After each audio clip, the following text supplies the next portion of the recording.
सद्भिरेव सहासीत सद्भिः कुर्वीत संगतिं सद्भिर्विवादं मैत्रीं च नासद्भिः किंचिदाचरेत्। हृदि सौजन्य धारकेभ्यः स्वीय संगत्या अस्माकं मानोन्नति वर्धकेभ्यः प्रियदर्शकेभ्यः प्रज्ञा अहं सविनयं नमो वचांसि समर्पयामि। संस्कृत सेवायां पदे पदे सुहृदः इव अस्मद् उत्साह विवर्धकाः प्रियाः प्रेक्षकाः प्रज्ञा कामः अहं सुनीलः जोशी नमो वाचा करोमि अभिनंदनानां शतं शतं सर्वेभ्यः। सुनील, वार्तावली प्रेक्षक समीक्षक सदृशानां सतामेव संगतिः निश्चप्रचमिः अस्मान् संस्कृति माध्यमेन सत्पथे कर्मपथे च प्रेरयति अतितराम्। हे सुसंगते प्रज्ञे समीचीनम् आह भवति यथा पुष्पाश्रयात् शंभुशिरोधिरूढ़ा पिपीलिका चुंबती चंद्रबिंबं तथा एव कर्मपथ निरतानां सतां हि संगः सकलं प्रसूते। अतः प्रिय दर्शकाः, एतादृशानां जितेन्द्रियाणां कर्मपथारूढानां निष्काम कर्म विषये वर्णयति अद्यतनं हृद्यं सुभाषितम् इत्थम्। योगयुक्तो विशुद्धात्मा विजितात्मा जितेन्द्रियः सर्वभूतात्मा भूतात्मा कुर्वन्नपि न लिप्यते।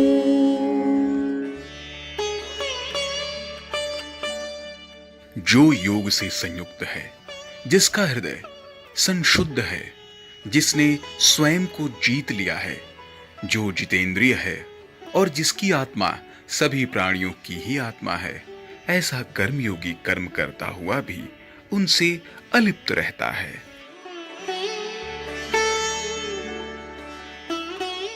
The Karma Yogis were of purified intellect and who control the mind and senses see the soul of all souls in every living being.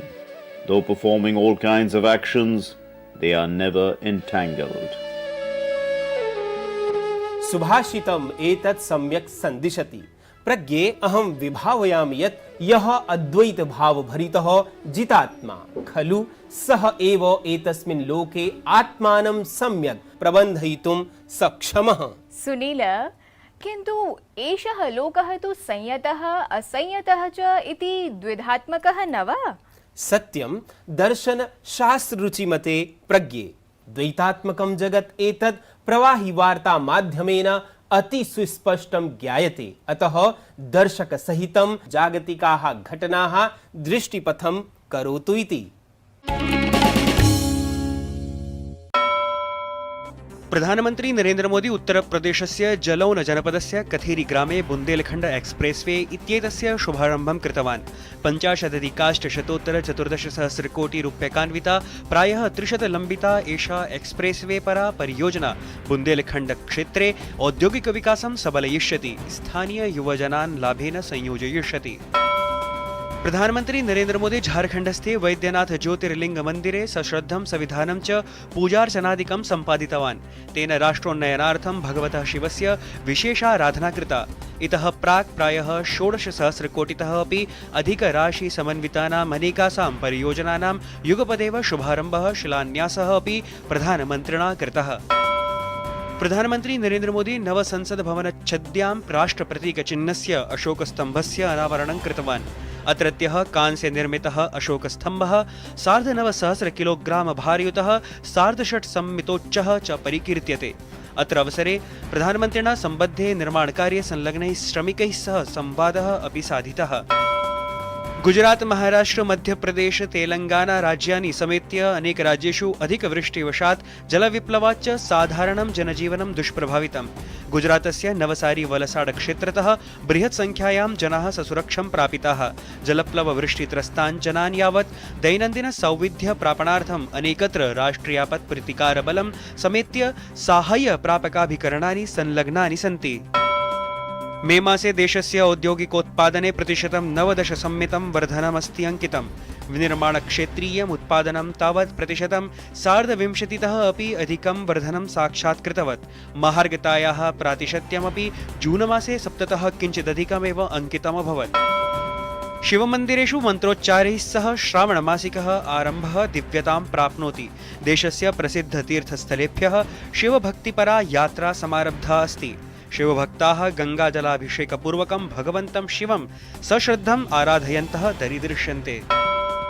प्रसिद्धया time इत्याख्यया पत्रिकया जगतः 50 महनीयस्थानानाम् एषः सूची ख्यापिता अस्ति, यत्र भारतस्य अहमदाबादनगरम् अपि योजितम्।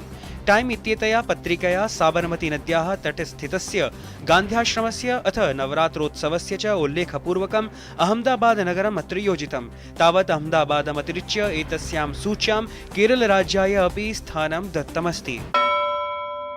सुनील, द्वैतात्मिकाः राष्ट्रियाः अन्ताराष्ट्रियवार्ताः तु संवीक्षिताः अस्माभिः। अतः चिन्तयामि यत् कस्मिंश्चिदपि राष्ट्रे आन्तरिकं बाह्यं वा सङ्कटं भवतु, तत्समये प्रबल नेतृत्वशक्तिः आवश्यकी। निश्चयेन प्रज्ञे अस्माकं सुरम्यं राष्ट्रम् अपि काले काले सङ्कटापन्नं जातं वैदेशिकैः आक्रान्तिभिः। परं राष्ट्रवीराः अस्माकीनाः हुतात्मयज्ञे अहर्निशं जुह्वति आत्मानं निष्कामभावपूर्वकम्। सत्यमुदीरितं भवता। अन्यतमेषु एतादृशः राष्ट्रनायकः आसीत् आन्ध्रकेसरी स्वातन्त्र्ययोद्धा अल्लूरी सीताराम राजुः। सत्यं प्रख्यापयति प्रज्ञे। स्वकीये 18 एव वर्षे सन्न्यस्तः एषः महान् प्रकृतिप्रेमी राष्ट्रप्रेमी च आङ्ग्लशासकानाम् अन्यायव्यवहारविरुद्धं कृतवान् प्रबलं प्रतिरोधम्। सुनील, अपि भवान् जानाति, सद्यः एव एतस्य निष्काम राष्ट्रभक्तस्य अवदानं स्मरद्भिः देशवासिभिः तस्य 25-उत्तरैकशततमी जयन्ती आचरिता इति। आम् प्रियवादिनी प्रज्ञे, मन्ये अस्मत्प्रियदर्शकाः अपि समुत्सुकाः स्युः तद् विषये अधिकं ज्ञातुम्। अतः प्रेक्षकाः पश्यन्तु वृत्तम् अल्लूरी सीताराम राजवर्यम् अधिकृत्य इत्थम्।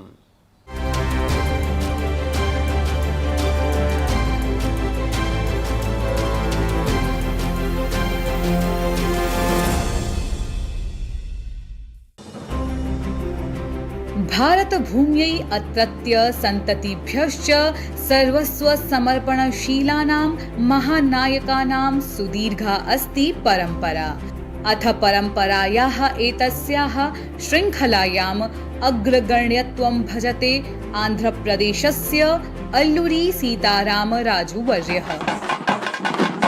प्रधानमन्त्री नरेन्द्र मोदी नातिचिरमेव आन्ध्रप्रदेशयात्राक्रमे तदीयां 25-अधिकैकशततमीं जन्मजयन्तीम् उपलक्ष्य विशालप्रतिमाम् अनावृतवान्। तं महनीयं क्रान्तिकारिजनं तद्योगदानं च संस्मृतवान्। आजादी का संग्राम केवल कुछ वर्षों का, कुछ इलाकों का या कुछ लोगों का इतिहास सिर्फ नहीं है। ये इतिहास भारत के कोने कोने और कण कण के त्याग, तप और बलिदानों का इतिहास है। अध्ययन काल एव तेन स्थानीय समस्याः, वैदेशिकानाम् अन्यायपूर्ण विधिव्यवस्थाः च बहु विचारिताः। 18 वर्षवयसि गृहत्यागानन्तरं तपस्याम् आचरितुं सः वनं प्रातिष्ठत। कथ्यते यत् तेन अस्मिन् अवधौ एव संस्कृतशास्त्राणां गहनम् अध्ययनं कृतम्। ज्योतिषशास्त्रे च सविशेषं कौशलम् अर्जितम्। सीताराम राजू इत्यनेन अन्यायविरोधे वनवासिजनाः सङ्घटिताः। अथ 22-ऊनविंशतिशततमे वर्षे सशस्त्रविद्रोहः प्रारब्धः। विद्रोहः एषः रम्पा विद्रोहः इति आख्यायते। आङ्ग्लेयाः तस्मात् अत्यन्तं भीताः भवन्ति स्म। आङ्ग्लेयैः तु सकले अपि क्षेत्रे सुरक्षा व्यवस्था इतोपि दृढीकृता, परं सः सीताराम राजुः तेषाम् अधीने न आयातः। अन्ततः 24-ऊनविंशतिशततमस्य वर्षस्य मे मासस्य 7मे दिनाङ्के महान् स्वातन्त्र्यनायकः ब्रिटिश शासनेन निगृहीतः। तेन सशौर्यं सर्वं साक्षात्कृतं, परम् अन्ते आरक्षिदलस्य गोलिकाभिः सह प्रहृतः एव। परन्तु गोदावरी नद्याः काननैः यः स्वातन्त्र्यदीपः अल्लूरी सीताराम राजू इत्यनेन प्रज्वालितः, सः दीपः पूर्णप्रकाशेन सह अद्य अपि सुदीप्यते। एतस्य महतः सेनानायकस्य च गाथामपि स्मारयति इति। गोदावरी क्षेत्रस्य वनवासिषु तस्य बहु प्रभावः आसीत्। तेषां कृते स नायकः आसीत्, अत एव वनवासिभिः प्रेम्णा सः वननायकः इत्यपि आख्यातः। वार्तावलीवृत्तं DD न्यूज़। अहो धन्या भारतभूमिः एषा, यत्र तेजसा पवित्रिताः अध्यात्मनिरताः राष्ट्रसेवकाः च अल्लूरी सीताराम राजू सदृशाः भवन्ति स्वातन्त्र्यवीराः। सत्यं प्रज्ञे एतस्मात् एव कारणात् भारत भारती प्रीतियुताः हि मानसाः समये समये भारतं समागत्य आत्मानं धन्यं मन्वते। सुष्ठु वदति भवान्। क्षेम विधायिनीं भारत भारतीं हि निध्याय फ्रांस देशीयः एकः सुख्यातः सुजनः अस्माकं त्रिज्याप्रभागीयः अतिथिः साम्प्रतम्। प्रिय प्रेक्षकाः, सत्यं ब्रवीति एषा सुमधुर हासिनी। फ्रांस देशीयः भारत प्रेमी एषः कोम कार्पेंटियर नामधेयः स्वीयानुसन्धान यात्रादिकं प्रस्तौति एतस्मिन् विशेष संवादे। पश्यन्तु तावत्।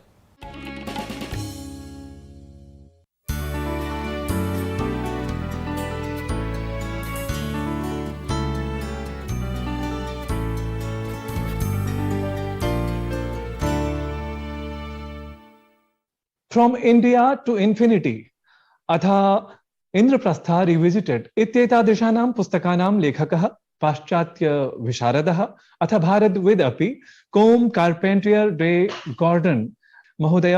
कोम कार्पेंटियर वर्य भवतां वार्तावल्यां स्वागतमस्ति। देवाः, असुराः, यक्षाः, राक्षसाः, गन्धर्वाः एवं विधाः शब्दाः नाम भारतीय पुराणादिषु प्रसृताः सन्ति। तर्हि नाम अत्र सर्वं सत्यं नास्ति, सर्वं सत्यमस्ति इत्यत्र एव विवदमानाः भवन्ति सर्वे, नाम पाश्चात्याः वा भवेयुः, भारतीयाः वा भवेयुः। परन्तु वस्तुतः ईदृशाः शब्दाः साङ्केतिकाः, सिम्बालिक् इति यत् वदामः आङ्ग्लभाषायां। तर्हि एतस्मिन् विषये भवतां किम् अभिमतं, यत् एतस्य कः अर्थः भवितुं शक्नोति आधुनिके यदि परिदृश्ये व्याख्या भवितुं शक्यते यदि तर्हि? Western civilization in the last 300-400 years is probably the only one which has increasingly denied or ignored the existence of all these superior beings, trying to make man the supreme intelligent being in the universe and denying that there was any other creature above him, whether people were religious and believe that there is only one God, and beneath God there is only man, and then all the other creation which is below or beneath man, or whether they are atheistic and believe that there is nothing above man and that man is the supreme creation of life. Now, this is found to be increasingly untenable because all the observations that have been accumulating, especially in the last 100 years, and more so today, show that there are far higher creatures who in some way descend around us and sometimes into us. And this is one of the explanations for the concept of avatar, because we realize that biological life is a manifestation or an expression of a higher life. In other words, the life in the physical body, Annamaya Kosha, is derived from the higher koshas. And therefore, this is becoming a scientifically recognized fact.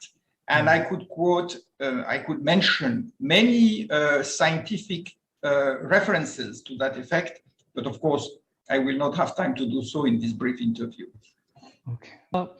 विमानशास्त्राणां तत्र बहु प्रसिद्धिः अस्ति विमानानां भारतीयसंस्कृत्यां नाम पुरातनकालतः एवं बहूनि उल्लेखादीनि प्राप्यन्ते रामायणादिषु पुराणादिषु परन्तु आधुनिके वैज्ञानिके युगे तेषां किम् औचित्यं तद्द्वारा किम् अत्र निष्कासयितुं शक्यते इति भवादृशः कश्चन पाश्चात्यः एव वक्तुं विशेषतः अर्हः यत् एतस्य साम्प्रतं किम् औचित्यं किं नाम प्रासङ्गिकत्वं Vimanadasana Astine Devyani Rupani, which means that even then, not so long ago, 3rd century BCE, they knew and they observed creatures coming down on Earth in their flying vehicles. And as you know, and as we should all know, in these days now, the US Congress and Senate together are holding again hearings of astronauts, pilots, and military officers with regard to their constant interaction with what they call extraterrestrial crafts. Now, these craft have many of the particularities of the capabilities that are enumerated in some of the scriptures, such as, for example, the Vayamanika Prakarana, but also there is a whole Tantra, there is the whole literature which is dedicated to the Vimanas, in the many forms of Vimanas, just like we have many forms of spacecraft that sometimes have several hundred meters in length. I'm talking about modern observations controlled by the Pentagon, by the military of the various countries in the world. And therefore, we see that this is not just a legend, it is not just a story born of imagination, but it is the recognition of a very real aspect of life that we are becoming more and more aware of, and that will become again very active in our in the future of our civilization, just as it was in the time of the Vedas and the Itihasas and Kavyas, as we can read. शोभनं तत्र मिथोस् अथवा नाम मिथास् अथवा मठास् इति अरबी भाषायां यथा भवति तर्हि इत्येतादृशानां शब्दानां सान्निध्यं यत् अस्ति वस्तुतः तत् एकं तथ्यं निरूपयति यत् समेषाम् एकत्वम् अस्ति इति भवान् तत्र संस्कृतविज्ञः तर्हि एतादृशान् शब्दान् कथमिव समीक्षते Mithya has become in Greek mythos. And in Greek, mythos means a word or a saying or a story. So even Plato, who was, as almost you might say, a modernist thinker in his day, said that there is more truth in mythos, in myth, than there is in factual accounts of things. Why? Because the mythos, the mithya, refers to, of course, appearances, but it tells them in a way that hints at the deeper hidden reality behind them. So in a way, the mithya can lead us to the satyam, because through stories, through, again, kathas, through itihasas, it tells us the real essence of existence and of reality. And matal in Arabic, which originally means an image, like, it's a comparison. It is also a way of saying through something which is not what you want to know, I am showing you what you want to know. In a sense, it means that you are using an image or an analogy to point to the truth. And since the truth is not really to be spoken about because it is indicible, it cannot be spoken, you have to use words which in a way are another kind of mithya. भवान् भारतविदपि भवदीयं पुस्तकम् एकमस्ति इन्द्रप्रस्थ रिविजिटेड् तर्हि वयम् अत्र नवदिल्ल्यां स्मः तर्हि दिल्ल्याः इतिहासविषये वस्तुतः इन्द्रप्रस्थ इत्यस्य इतिहासविषये भवान् किमपि नवीनं तथ्यम् अत्र प्रकाशयितुं शक्नोति? Indraprastha in particular is essentially the land of Pandavas and more particularly the land of Indra. And also of Arjuna, his son, because there were 4 other Prasthas. And Prastha is a name that you find in many languages all over the world.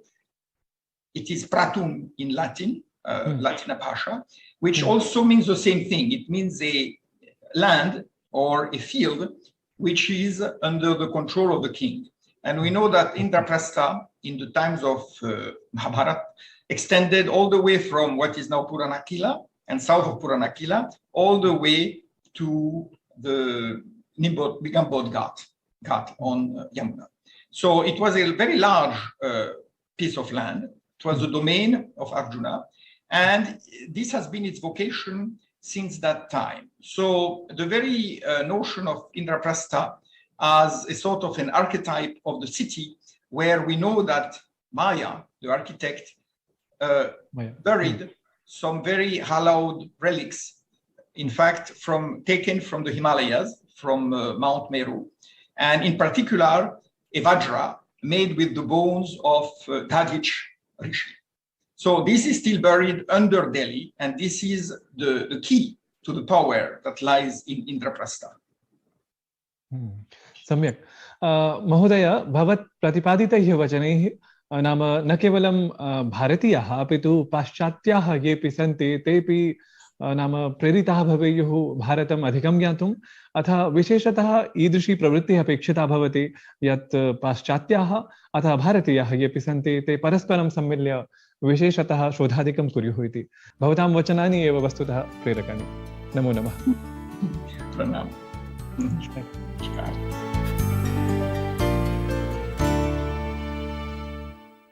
Sunil हृदय विलासकः ज्ञानवर्धकः च संवादः श्रुतः अस्माभिः। साधु उक्तवती भवती कोम कार्पेंटियर वर्य सदृशाः प्राच्य विद्यान् वीक्षकाः हि सुजनाः पाश्चात्य देशेषु भारतस्य सम्यक् चित्रम् उपस्थापयितुं समर्थशीलाः। अवश्यं प्राच्य सुसंस्कृति संधारकाः हि वस्तुतः आदर्शरूपाः। सुनील न विस्मर यत् अधिगतानि दर्शकवृन्दद्वारा विलिखितानि प्रतिक्रिया स्वरूपाणि पत्राणि अपि अनेकानि अस्माभिः। अहो अस्माकं लघु लघु प्रयासार्थं सत्प्रेरणे समर्थने च वार्तावली वीक्षकाः सदा एव सिद्धाः पथ प्रदर्शन सहायकाः। सत्यं विगताङ्कान् संवीक्ष्य दर्शक प्रतिस्पन्दनानि तावत् प्रकाशनीयानि अस्माभिः। नमस्कारः। गतशनिवासरस्य वार्तावल्यां स्वामी श्री वासुदेवाचार्येण सह विशेषसंवादः बहु उत्तमः आसीत्। तस्मात् कारणात् संस्कृतभाषायां साहित्यश्च मम ज्ञानम् अधिकम् अभवत्। सुभाषितं समीचीनं, गीतानुवादोऽपि सम्यक्। नमो नमः। सप्तवर्षपूर्त्यवसरे समस्तान् सदस्यान् मम कोटिशः शुभाशयाः। अद्यतनस्य सप्तपदी नाम्ना विशेषः कार्यक्रमः अत्युन्नतं शिखरं पदे पदे उपसरितः दृष्ट्वा अतीव सन्तुष्टा जाता। सप्तगुणाभिः समाविष्टैः सुभाषितेन कार्यक्रमस्य आरम्भः शोभनीयः आसीत्। गुजरातस्य पावागढप्रान्ते कलिकामन्दिरस्य दर्शनं ज्ञानं च शोभाम् अवर्धयत्। नवयुवकः उज्ज्वलराजपूतः सचित्रं नूतनाविष्कारं मे प्रोत्साहत्। संस्कृतस्य साहाय्येन तन्त्रज्ञानस्य आविष्कारे उज्ज्वलः नायकः भवेत् इति आशास्महे। पुणे स्थित श्री किशोरः शेवडेवर्यं बहवः शुभाशयाः। अग्रे अपि बहवः सप्तवर्षाणि पर्यन्तं वार्तावली गच्छेत् इति प्रार्थये। शोभनं सम्प्रति सत्प्रेरणे समर्थने च ये अस्मदीयाः लघु प्रयासाः तेषु अन्यतमा राजते गीतानुवादस्पर्धा। आम अथ तस्याम एव पाक्षिक्यां गीतानुवाद स्पर्धायां चितम अस्ति गीतम एतत् इति दर्शकाः स्मरेयुः एव। ठंडी हवा काली घटा आही गई झूम के, प्यार लिए डोले हंसी नाच दिया घूम के। ठंडी हवा काली घटा आही गई झूम के, प्यार लिए डोले हंसी नाच दिया घूम के। दर्शकाः यथाशीघ्रं दिनद्वयाभ्यन्तरं स्वकृतं गीतानुवादं प्रेषयन्तु भवन्तः। ततः अग्रिमे एव अंके गीतानुवाद प्रचालनं करिष्यते अस्माभिः। सम्प्रति तु वयम् अनुज्ञापनीयः एव प्रियदर्शकाः, यतः अस्मदर्थं निर्धारितः अर्धहोरावधिः समाप्तिं प्रति याति अधुना। परम् अग्रिमे अंके पुनरपि एतस्मिन्नेव समये संस्कृताङ्कम् अभिनवम् आदाय उपस्थिताः भविष्यामो वयम् इति सादरं विनिवेदयन्तः एतद् गीत प्रचालनपूर्वकम् अभिवादयामहे संगीत गीतप्रियान् सर्वान्। नमो नमः। ॐ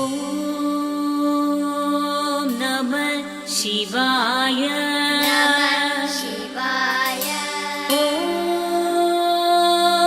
नमः शिवाय।